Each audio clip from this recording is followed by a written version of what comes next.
गति के नियम के बारे में कुछ जान लेते हैं। एक महान वैज्ञानिक जो हुआ करते थे जिनका नाम था सर आइजक न्यूटन नाम है, ठीक है। इन्होंने क्या किया, गति के शोध में 1679 में इन्होंने किया 3 नियम का प्रतिपादन किया था, ठीक है। जो तुम्हारा कहा न्यूटन गति का प्रथम नियम, न्यूटन गति का दूसरा नियम, न्यूटन गति का तीसरा नियम, ठीक है। तो इन्होंने न्यूटन गति का प्रथम नियम दिया। पहला जो टॉपिक रहेगा न्यूटन गति का प्रथम नियम, न्यूटन गति का प्रथम नियम। न्यूटन गति का प्रथम नियम क्या कहता है, तो न्यूटन गति का प्रथम नियम कहता है कि प्रत्येक वस्तु अपनी विरामावस्था या सरल रेखा में अपने एक समान गति को बनाए रखती है जब तक उस पर कोई बाह्य असंतुलित बल कार्य न करे। तब तक ये अपने विरामा तथा एक सरल रेखा को क्या करती है, एक समान गति में उसको बनाए रखती है। क्या कि न्यूटन गति का ये कौन सा नियम कहता है, तो प्रथम नियम कहता है, ठीक है। और न्यूटन गति के प्रथम नियम को ही जड़त्व का नियम भी कहा जाता है, ठीक है। और गैलीलियो के सम्मान में इस नियम को गैलीलियो का जड़त्व का नियम भी कहा जाता है, ठीक है। इस प्रथम नियम से, न्यूटन गति के इस प्रथम नियम से एक और चीज़ निकलती है जो तुम्हारी बल का परिभाषा निकलता है, ठीक है। तो बल का परिभाषा क्या होता है, बल का परिभाषा क्या होता है, तो बल वह बाह्य कारक है जो किसी वस्तु के प्रारंभिक अवस्था में लगकर उसमें परिवर्तन लाता है या परिवर्तन लाने की चेष्टा करता है, ठीक है। तो वो तुम्हारा हो जाता है बल का परिभाषा जो न्यूटन गति के प्रथम नियम से प्राप्त होता है, ठीक है। यहाँ पे बात की जाए तो बल का मात्रक क्या होता है, बल की मात्रा की बात की जाए तो क्या होता है, न्यूटन होता है ना, जिसको क्या करते हो, एन से सूचित करते हो, ठीक है। और 1 न्यूटन बराबर कितना होता है, 1 एन की बात की जाए तो 10 की पावर 5 डायन होता है, ठीक है। 10 की पावर 5 डायन, मतलब वो भूत प्रेत वाला डायन नहीं, ये तुम्हारा मात्रक वाला डायन है, ठीक है। वो तुम्हारा न्यूटन गति के प्रथम नियम से तुम्हारा ये बल की परिभाषा प्राप्त होती है। इसके बाद बात न्यूटन गति के बारे में सब समझ में आ गया।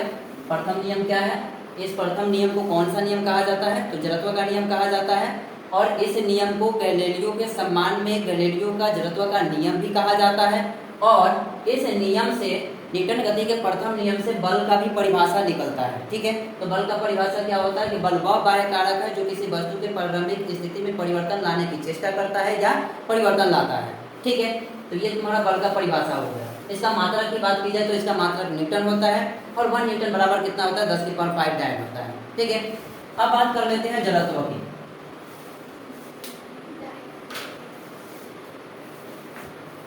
जड़त्व की बात कर लेते हैं तो जड़त्व क्या होता है, ध्यान से सुनना।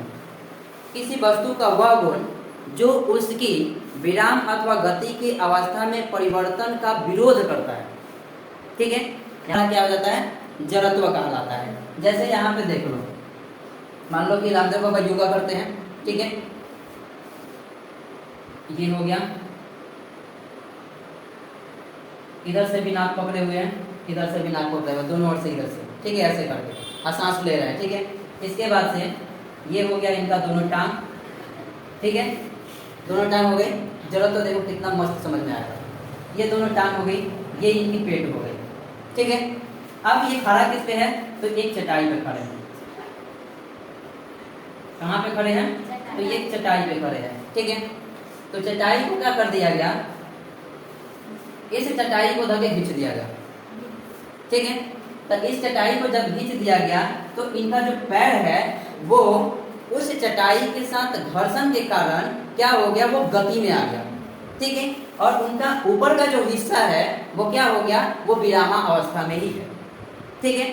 और जब ऊपर का हिस्सा जब विरामा अवस्था में है और नीचे का पैर जो है और चटाई जो है ये घर्षण के कारण गति में आ गया, तो जब गति में इसे जगह खींच दोगे तो क्या होगा, ऊपर का शरीर विरामा अवस्था में गिरेंगे तो दांत टूट जाएगा, टूटेगा ना, उसके बाद बाप पर बाप चिल्लाते रहेंगे, ठीक है।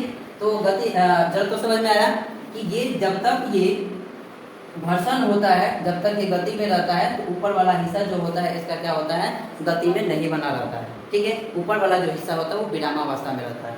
ये नीचे के कारण, घर्षण के कारण ये क्या हो जाता है, ये पैर आगे खिसक गया, ठीक है, और वो धड़ाम से कर गिर गए वहीं पे, ठीक है। जैसे एक और एग्जांपल ले लो, जैसे कि बाइक चलाता है लोग, ठीक है, तो बाइक चलाता है तो क्या खूब स्पीड चलाते हैं लोग, तो खूब स्पीड चलाते हैं तो उसमें क्या करता है, और एक बाइक मार देने पे ब्रेक क्या होता है, पीछे वाला आदमी जो उस पर बैठा हुआ होता है बाइक छोड़ के कहीं और डिगा जाता है ना, तो ये उसके कारण जड़त्व का ही कारण है, ठीक है। यानी कि वो जब बाइक चला रहा है तो मान लो कि 190 की स्पीड है या 100 के स्पीड में चला रहा है, ठीक है, 100 के स्पीड में चला रहा है तो वो उसी के गति में चल रहा है, उसका जो बॉडी है पूरा वो क्या है, उसी के गति में चल रहा है। तो जैसे ही उसको ब्रेक लगाया, जैसे ही यहाँ पे हमने धक्का दिया, इसको खींचा, तो ये क्या हुआ, धड़ाम से कर गिर गए। उसी प्रकार से जैसे ही उस बाइक का हम क्या करेंगे, ब्रेक लगाएंगे, तो उसमें बैठा व्यक्ति क्या हो जाएगा, धड़ाम से जाके आगे गिर जाएगा, ठीक है। क्यों गिर जाएगा, क्योंकि वो बाइक के साथ ही क्या हुआ, उसका पूरा बॉडी जो है गति कर रहा है, ठीक है, समझ में आ गया। एक और एग्जाम्पल इसका ले सकते हो, जैसे कैरम बोर्ड के देख लो, कैरम बोर्ड की गोटी सजाई हुई होती है, ठीक है, बीच में, और एक स्ट्राइकर होता है। जब उसको हम मारते हैं ऐसे, तो क्या करता है, नीचे वाला जो गोटी होता है उस पर क्या करता है, गति करता है, ठीक है, यानी कि उस पर लगती है तो वो क्या होती है, वो नीचे वाला जो तुम्हारा गोटी होता है वो क्या होता है, गति में आ जाता है, गति में आ जाता है, तो उस वही जो गोटी है वो गति में आके और ऊपर वाला हिस्सा देखना वहीं के वहीं ठप जाता है, उसमें कोई परिवर्तन नहीं होता है। क्यों नहीं होता है, क्योंकि ऊपर वाला जो हिस्सा है वो क्या है, विरामावस्था में, और नीचे वाला जो हिस्सा है उसको क्या कर दिया हमने, गति में कर दिया, ठीक है। तो यही तुम्हारा है जड़त्व, ठीक है। और इन जड़त्व के तुम्हारे दो नियम होते हैं, मतलब इन जड़त्व के दो प्रकार, यानी कहा जाए तीन भी होता है, लेकिन तीसरा जो है 9th में नहीं पढ़ना है, ये सारे 12th में पढ़ना है, ठीक है। पहला जो होता है विराम का जड़त्व, ठीक है, पहला कौन होता है, विराम का जड़त्व होता है, और दूसरा कौन होता है, दूसरा जो होता है गति का जड़त्व, गति का जड़त्व होता है, ठीक है। यानी कि ये जड़त्व के कितने हो गए, कितने प्रकार हो गए, दो प्रकार हो गए, एक विराम का जड़त्व और एक गति का जड़त्व। तीसरा भी होता है, तीसरा जो होता है वो दिशा का जड़त्व होता है, दिशा का जड़त्व होता है, ठीक है। तो ये जो है ये तुम्हें नहीं पढ़ना है, मात्र ये दोनों पढ़ना है, ठीक है। इसी से इसका परिभाषा निकलेगा, ठीक है। कैसे निकलेगा, तो किसी वस्तु का वह गुण अपने विरामा अवस्था को बनाए रखती है तो वो कहलाती है विराम का जड़त्व। इधर देखो, विराम की जड़त्व की परिभाषा बताई जाए तो यहीं से सिर्फ विराम के वर्ड से ही तुम बना सकते हो कि किसी वस्तु का वह गुण जो अपने विराम की अवस्था में बनाए रखती है तो उसे कहा जाएगा विराम का जड़त्व, ठीक है। गति का जड़त्व, किसी वस्तु का वह गुण जो अपनी गति में बनाए रखती है तो उसे क्या कहोगे, गति का जड़त्व कहोगे, ठीक है। तो ये हमारे क्या हो गए, जड़त्व हो गए। अब क्या होता है, इस जड़त्व के कुछ उदाहरण दे दिया जाता है कि मतलब कि इस जड़त्व के कारण कोई बहुत सारे ऐसे उदाहरण आते हैं, जैसे मान लो कि कहा जाता है कि जब कोई गाड़ी चलती है, ठीक है, जब कोई गाड़ी चलती है, एकाएक चलती है, तो क्या होता है, कोई इंसान उसमें जो बैठा रहता है वो पीछे की तरफ चला जाता है, ऐसा क्यों, ठीक है। ये क्वेश्चन उदाहरण के तौर पे या फिर तुम्हारे 5 नंबर के तौर पे पूछ लिए जाते हैं, ठीक है। तो इस तरह के सवाल में जो आंसर छुपा रहता है वो तुम्हारा छुपा रहता है विराम का जड़त्व, ठीक है। विराम का जड़त्व का मतलब हो गया कि कहा गया कि जब कोई कार या बस एकाएक चलना प्रारंभ करती है तो उसमें बैठे यात्री पीछे की तरफ गिर जाते हैं, ऐसा क्यों होता है, ठीक है।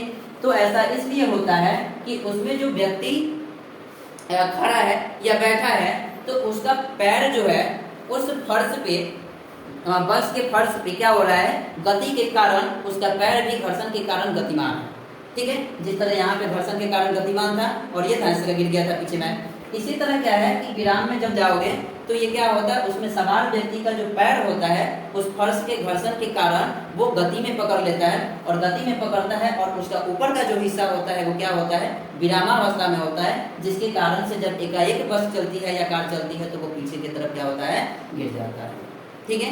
तो वो उदाहरण हो गए आपके विराम के जड़त्व के कारण, ठीक है।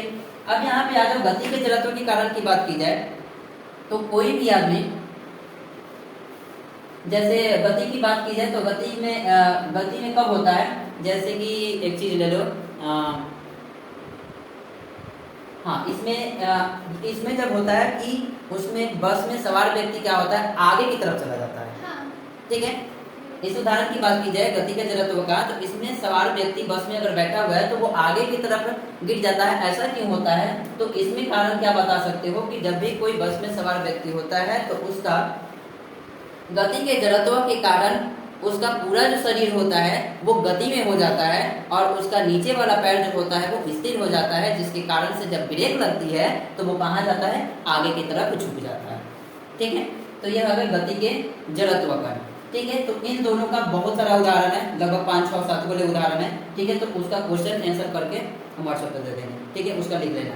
यहाँ तक ये दोनों का उदाहरण जो है 2 पेज में है लगभग, तो यहाँ से ये खत्म हो जाएगा। क्वेश्चन आंसर अपना घर पे याद कर लेना इसका। ठीक है, बस समझा दिए दोनों का क्या मतलब होता है।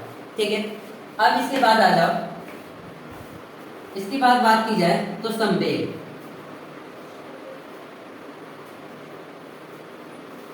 संवेग, ठीक है, संवेग की बात की जाए तो संवेग किसे कहते हैं, इसकी परिभाषा की बात की जाए तो इसका सबसे पहले ये लिख लो, T बराबर mv।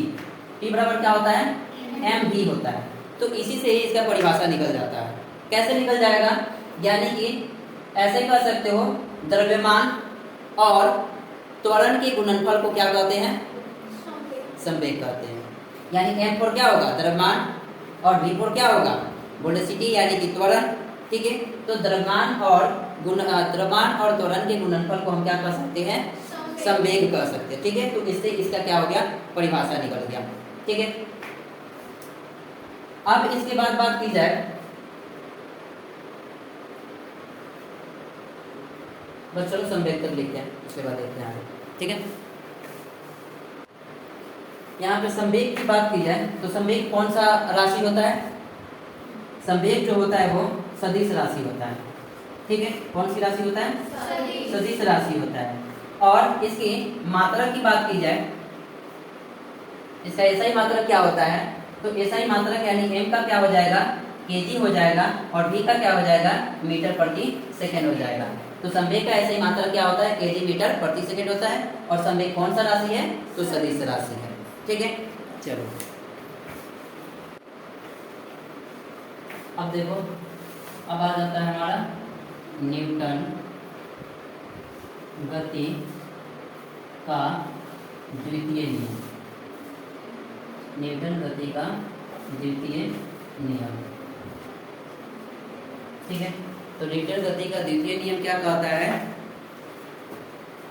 तो किसी वस्तु के संवेग में परिवर्तन के दर उस वस्तु पर लगा बल के समानुपाती होता है।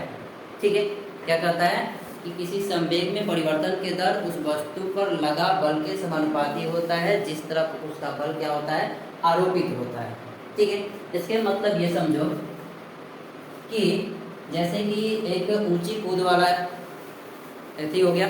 ठीक है, ऊंची कूद जैसे करते हैं ना, कि ऊंचा कूदते हैं तो वहाँ पे आगे क्या होती है? स्पंज लगाई हुई होती है, यानी गद्दा, जिस पे गिरते हैं तो क्या होता है? वो नीचे की तरफ दब जाती है और हमें चोट नहीं लगती है। ठीक है, तो वो इसलिए यूज किया जाता है कि जब ऊंची कूद, मान लो कि यहाँ पे इसको इतना कूदना है। ठीक है, जब ये ऊंची कूद लगाता है यहाँ से, ठीक है, तो ये ऊंची कूद लगाता है तो ये स्पंज यहाँ पे रखा हुआ है, इस पे गिरता है। ठीक है, गिरता है तो क्या होता है? इसके संवेग में क्या होता है? परिवर्तन होता है। संवेग में इसको क्या करता है? कम कर देता है।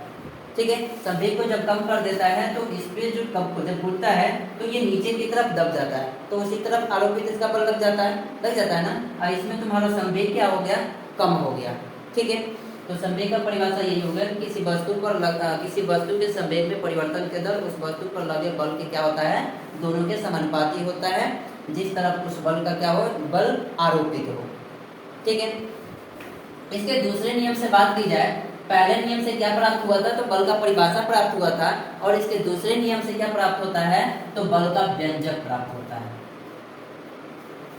बल का व्यंजक प्राप्त होता है, और व्यंजक क्या होता है? तो F बराबर ma होता है। व्यंजक क्या होता है? F बराबर ma होता है। ठीक है, अब आ जाते हैं इसका तीसरा नियम न्यूटन गति के, न्यूटन गति का तृतीय नियम। तो न्यूटन गति का तृतीय नियम कहता है प्रत्येक क्रिया के बराबर विपरीत प्रतिक्रिया होती है। ठीक है, मान लो कि तुम किसी को एक थप्पड़ लगा दिए बिना पूछे, बिना कुछ बोले, वहां पे खड़ा हुआ था, एक थप्पड़ जाके लगा दिए, तो विपरीत प्रतिक्रिया होगी कि नहीं होगी? गुस्सा होगा, गुस्सा हो, वो भी एक थप्पड़ लगा देगा, खींच के लगा देगा ना। तो न्यूटन गति का यही नियम है कि प्रत्येक क्रिया के बराबर क्या होती है?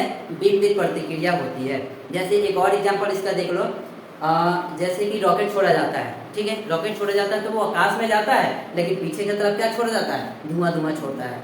ठीक है, इसका एक और एग्जांपल देख लो, जैसे कि नदी में नाव पर से जब तुम कूदते हो तो तुम आगे की तरफ कूदते हो, लेकिन उसकी विपरीत प्रतिक्रिया में नाव पीछे खसक जाता है। कर सकता है कि नहीं कर सकता? एक और ले लो इसका एग्जांपल तृतीय का, कि जब बंदूक चलाते हो तब बंदूक की गोली आगे निकलती है और हमको पीछे धक्का दे देती है ना।